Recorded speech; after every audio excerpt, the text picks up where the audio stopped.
It's Judgment Day. We got 11 empty bottles. They were worth my money once, but would I be buying them again? Well, today we're going to find out.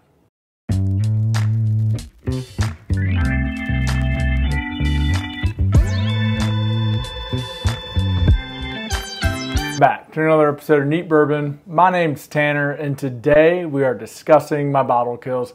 I've acquired 11 empties, and they were worth my money the first time, but am I going to be looking to replace them? Those are important questions that we're going to be answering today. Now, I just want to give a little channel update. I apologize I haven't been posting as much as I have recently. It's been a wildly busy summer. I've been out of town a whole bunch of weekends in a row, so I haven't had the time to be posting quite as frequently as I'd like. And so just bear with me as I get through this summer period. And once we get through like these next couple of weeks, I'll be back to my normal posting schedules. Anyways, so first off is a new Riff. This is a store pick.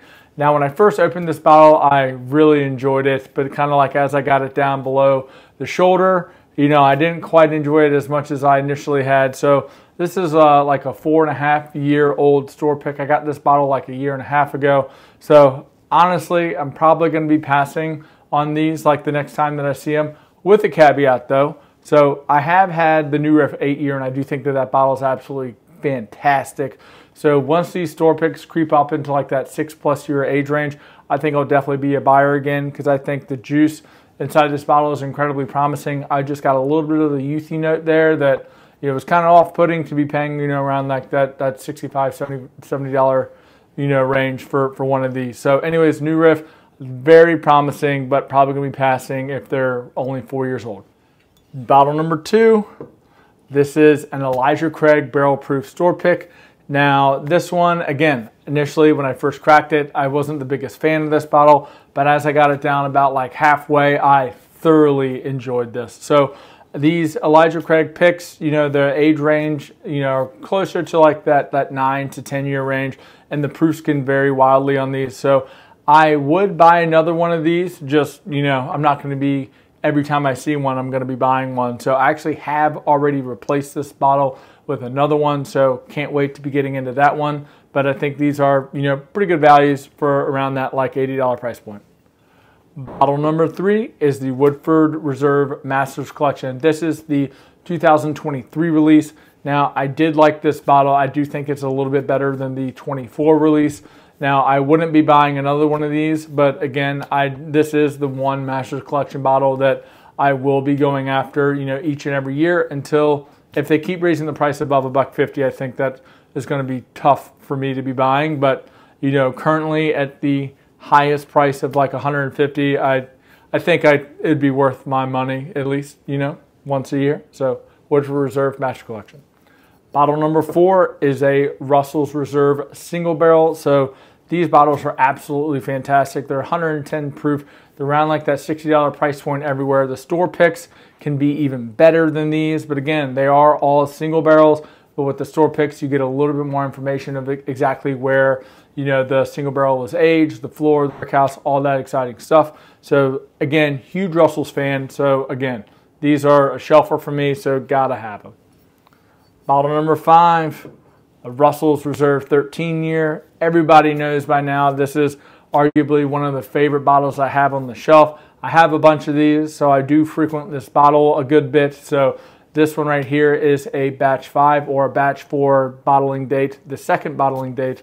That's why I'm saying batch 5. Anyways, I think that, $200 and less, if you can find these bottles, they're a buy all day. Every time I've seen one for $1.99 or less, I've always picked them up. So love these bottles. If you haven't had one, I think this is a bottle that's, worth it for a little over that MSRP. Anyways, Russell's 13. Next up is a John J. Bowman single barrel. Now these are about like $56. These are incredible 100 proof single barrel, Buffalo Trace distillate. So if you can't find those E.H. Taylor single barrels, or, even a, Blanton's Gold, this is a phenomenal alternative. I get it that I do live in Virginia, so I have a much better access to these bottles than most. So I do like to keep this bottle as more of a shelfer for me. So John J. Bowman, single barrel, absolutely buying another one. I already have another one, ready to go. Anyways, next up is an E.H. Taylor straight rye. Now, this is a difficult one for me because I love this bottle, but it did take me a long time to kill this one. These are like basically impossible to come by. So, you know, for around that $80, you know, of course you're going to be buying them. But like secondary on these things are closer to 200 bucks. And I don't know. I mean, I don't really think that these are like $200 bottles. You know, they're very rare. They're cool bottles to share and all that stuff. But like, unless I can get another one of these, you know, like under $100, like I'm probably going to be passing on these whenever I see them because never see them at retail. So anyways, E.H. Taylor Straight Rye, kind of a pass, but I would buy if the price is right. So next up is a Michter's Barrel Strength Rye. Now, I really like this bottle, but it did take me a while to kill. The rye notes are very, very light in this. It's more bourbon forward with like your caramels and brown sugars. These are fantastic pickups if you can find them around MSRP, which is what I think like $109 now. So I was able to get the 2024 release. This is the 22. So I missed last year. So these are a buy for me if I can get them close to retail, which is, you know, very, very rare. Next up is a Blanton's. Now, these are a buy for me around that MSRP, which is around like that $65 price point.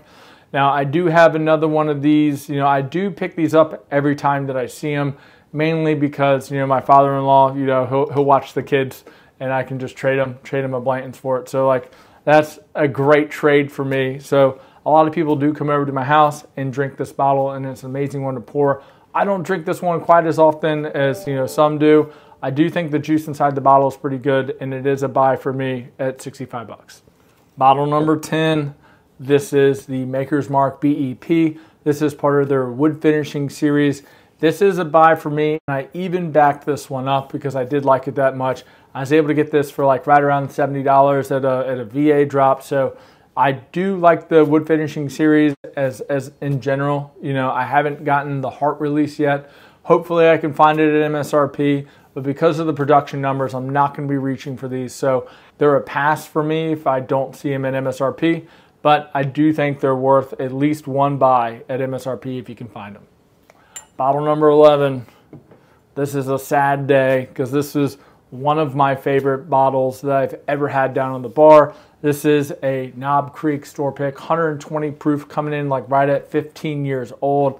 This is just a legendary bottle. I would, you know, really go out of my way to find a way to replace one of these, you know, within like a reasonable price point. This bottle was absolutely fantastic. Delivered, it was basically like a Snickers bar, an oak Snickers bar in a glass. So this is a buy all day if I could ever find another one of these. Even the normal 9-year store picks I think are fantastic values. And since they've discontinued the 15-year 100 proof, I'm hoping that these store picks age statements will creep up closer into that 15-year range because that is a gap now in the Knob Creek lineup. Anyways, guys, these are my bottle kills today. Which ones of these would you be rebuying? Which opinions do you disagree with? Please let me know in the comments down below. And as always, my name's Tanner. This is Neat Bourbon. And pop the bottles and share the pours, and we'll see you in the next one.